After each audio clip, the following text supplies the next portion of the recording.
term thing. China's influence on the world stage has been growing and America's has been declining.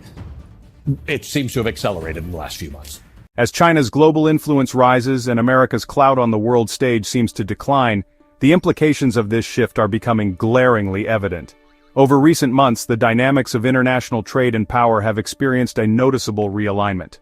Under former President Donald Trump's administration, the intention behind tariffs was clear. They were meant to strengthen America, reduce dependence on global trade, and breathe new life into American manufacturing. However, the economic outcomes tell a different story.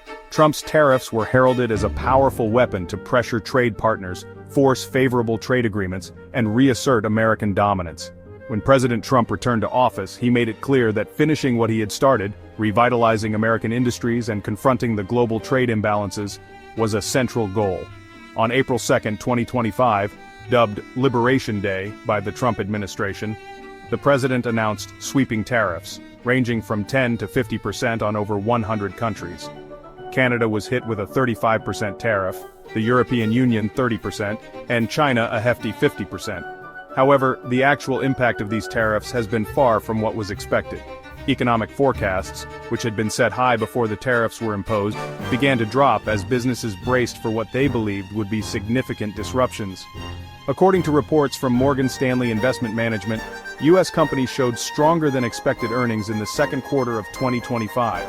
Not because of tariffs, but because Wall Street had drastically slashed expectations early in the year. The result was a cautious optimism among some sectors as companies adjusted and recalibrated their business strategies. The tariff-driven uncertainty did not lead to a collapse in business, but it did create a cloud of confusion that slowed down decision-making and investment. Industrial growth remains sluggish, with little sign of the significant jump in domestic manufacturing that Trump promised.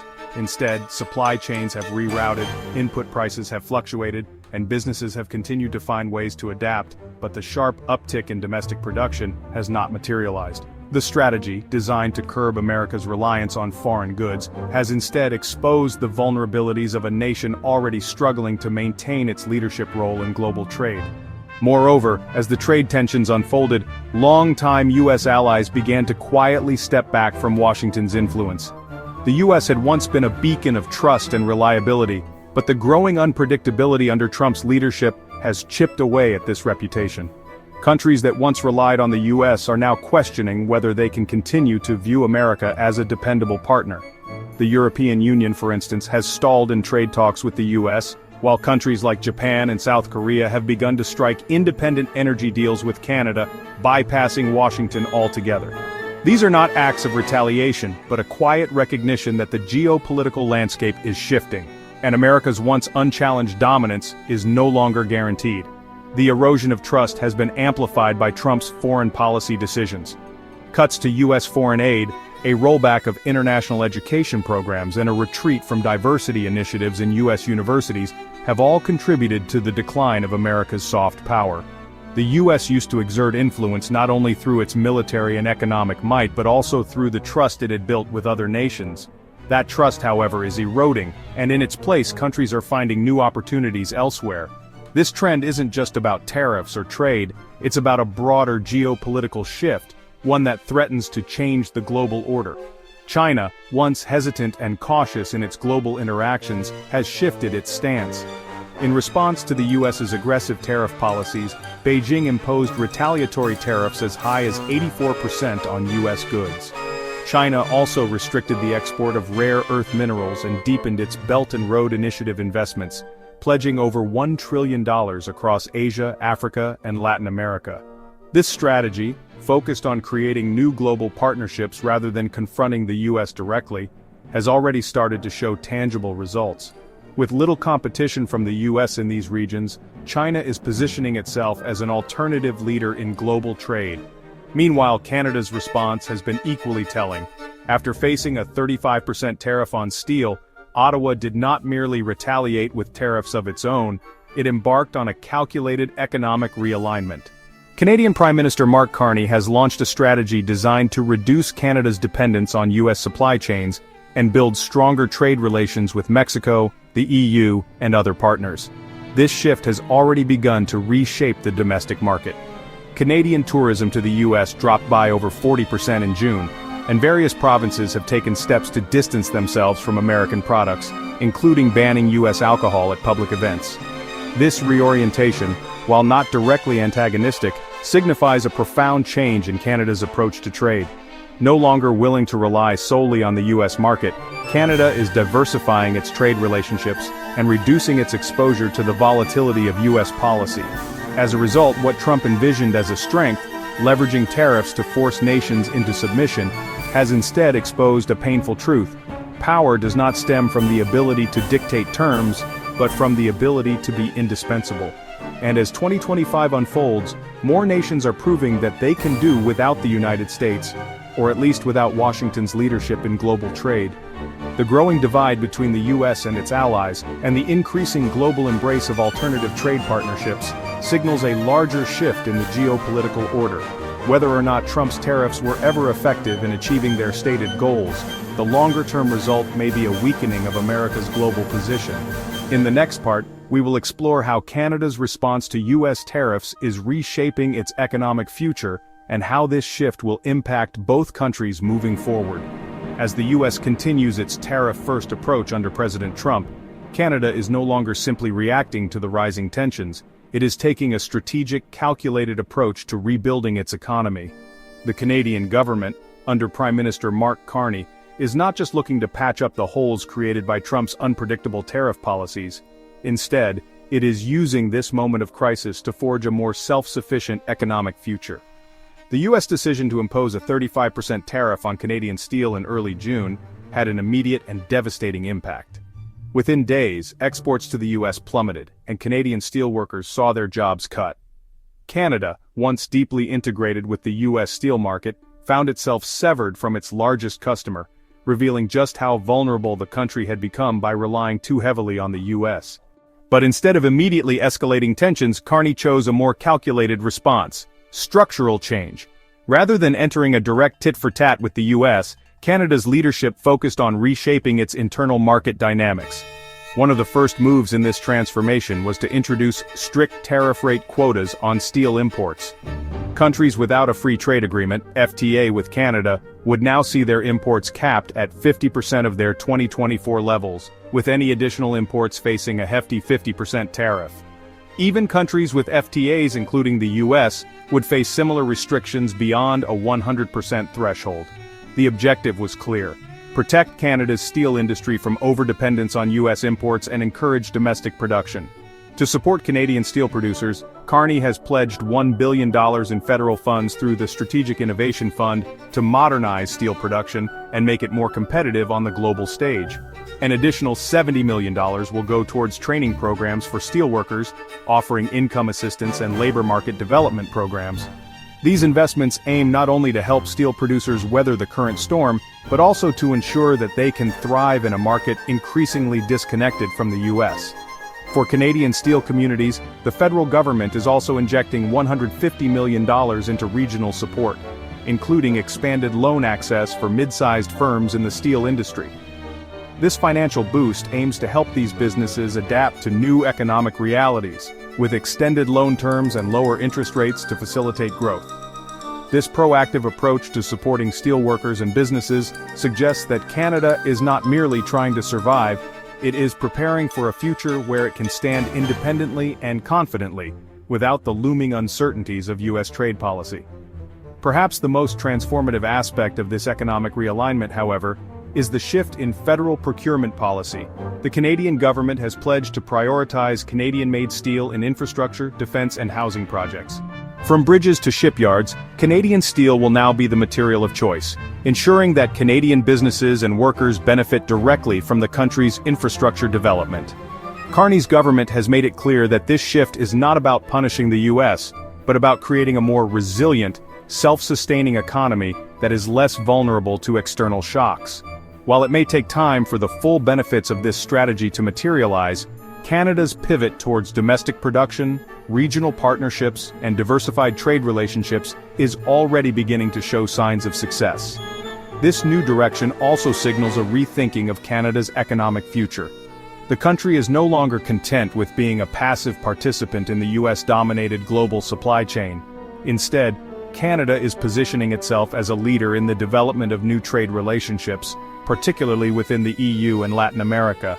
The federal government has already initiated plans to boost trade with Mexico, the EU, and other emerging markets in Asia, and this diversification strategy is paying off. Trade with Canada's other key partners has steadily increased since the implementation of the new tariffs. Tourism from Canada to the US, however, has taken a hit. As much as 40% of Canadian tourism to the US dropped in June, and some provinces have even gone as far as banning American products, including alcohol, from public events.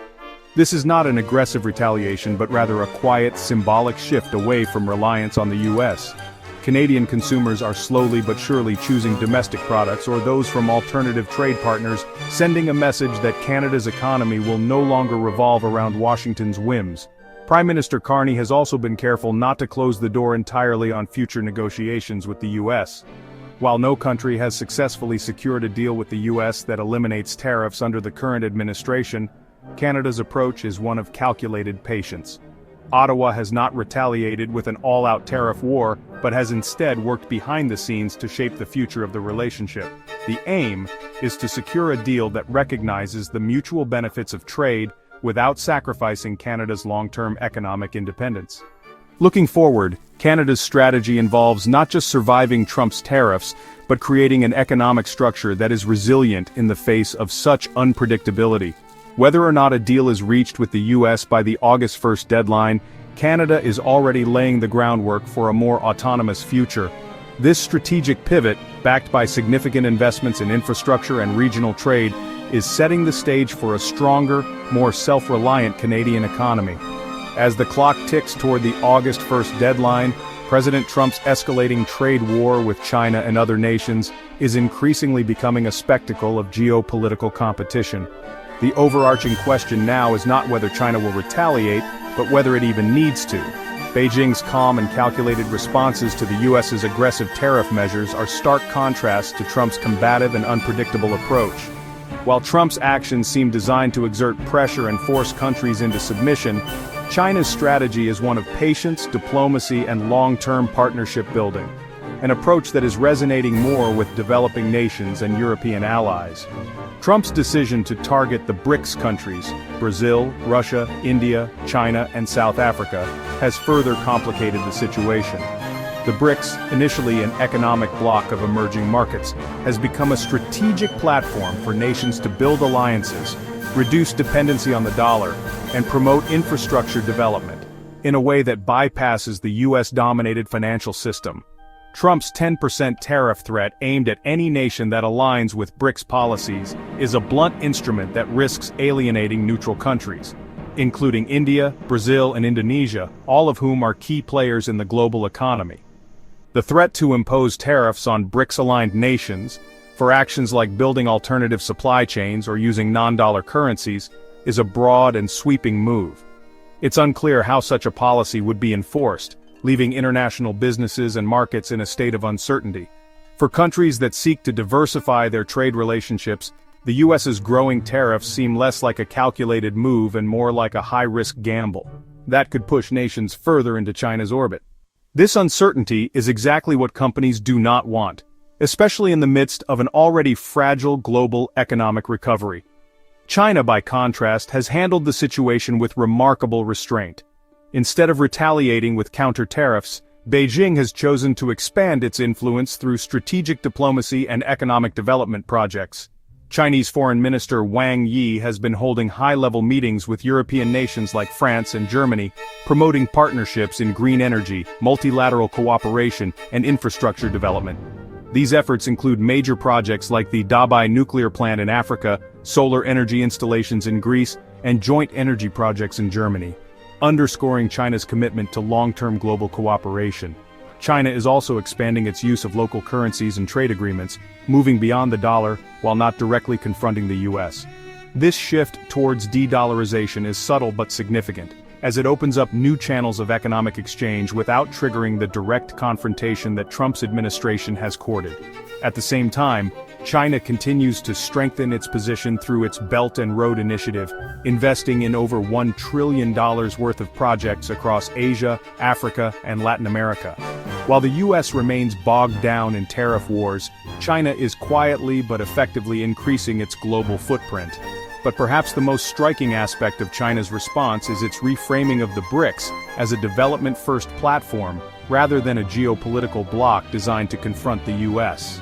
In doing so, China is winning the sympathy of developing nations, particularly in the global south.